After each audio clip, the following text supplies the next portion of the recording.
दलित वस्तीचा निधी दलित वस्तीसाठीच वापरावा, इतरत्र वळू नये, अशी भूमिका जर अकोल्याच्या आंबेडकरी नेते गजानन कांबळे यांनी घेतली असेल तर स्थायी समिती सभापती विजय अग्रवाल यांना राग येण्याचं कारण काय? 3 सुरक्षा गार्ड सस्पेंड केलेत, त्यांचं कुटुंब उद्ध्वस्त केलंय. ही कोणती दादागिरी? ही कोणती सत्तेची मस्ती आहे? आंबेडकरी चळवळीतला नेता म्हणून गजानन कांबळे महाराष्ट्राला परिचित आहे, एवढं लक्षात ठेवा. आणि दलित वस्तीचा निधी जर 1 रुपया जरी अकोला महानगरपालिकेत इतरत्र वळवलेला जर कळवला तर स्थायी समिती सभापती गाठ पॅंथर्स, एवढं लक्षात ठेवा. तात्काळ गजानन कांबळे यांची माफी मागून सस्पेंड केलेल्या कर्मचाऱ्याला रुजू करा, अन्यथा महानगरपालिकेवर ताकदीने आल्याशिवाय राहणार नाही, हा इशारा सुद्धा या माध्यमातून देतोय. किती महानगरपालिका नियमात चालली हे काढायला लावू नका. ते नगरसेवक पती आहेत, त्यांना चळवळीची जाण आहे, दलितांच्या प्रश्नाची त्यांना जाणीव आहे, म्हणून ते तुम्हाला बोललेत.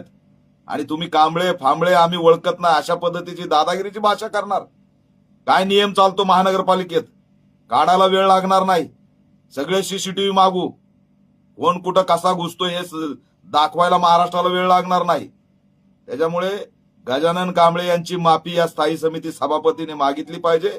आणि याद राखा, जर महानगरपालिकेत 1 रुपया जरी दलित वस्तीचा इतरत्र वळवलेलं कळालं तर त्या ठिकाणी उत्तर दिल्याशिवाय आम्ही शांत बसणार नाहीत. त्यात तात्काळ याच्यामध्ये गजानन कांबळे यांना एकटं समजण्याचं काम अकोला महानगरपालिकेच्या सत्ताधाऱ्यांनी करू नये. संपूर्ण महाराष्ट्र अकोल्यामध्ये उतरून त्या ठिकाणी उत्तर दिलं जाईल. तुम्ही एका दलित नेत्याचा अपमान करताय. त्यांनी जर दलित वस्तीसाठी जरा त्या ठिकाणी भूमिका घेतली असेल, दलित वस्तीचा निधी इतरत्र वळू नका म्हणलं असेल, म्हणून तुम्ही त्याला टार्गेट करणार, अवमानित करणार, हाकलून देण्याची भाषा करणार. हे लक्षात ठेवा. या अशा पद्धतीने वागणं योग्य नाही. काय नियम चालतो आणि काय नाही हे काढायला वेळ लागणार नाही.